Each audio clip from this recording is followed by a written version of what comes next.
Welcome to Raj news. Jubilee Hills ఎన్నికల్లో ప్రచారం కోసం వచ్చిన రైతులను పోలీసులు అడ్డుకున్నారు.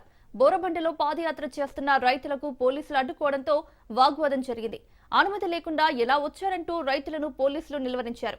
అనుమతి లేనిది ప్రచారం చేయరాదని, ఇక్కడి నుంచి వెళ్లిపోవాలని రైతులను బలవంతంగా పంపించారు. మీరు ఇక్కడి నుండి వెళ్లకపోతే కేసులు పెడతామంటూ బెదిరించారు. ప్రజాపాలన అని చెప్పుకునే రేవంత్ రెడ్డి సర్కార్ కనీసం వడ్లు కూడా కొనడం లేదని, వందల సంఖ్యలో రైతులు ఆత్మహత్యలు చేసుకోవాల్సి వస్తుందని అన్నారు.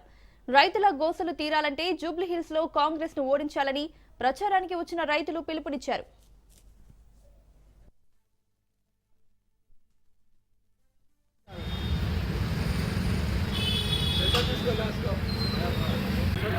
ముందు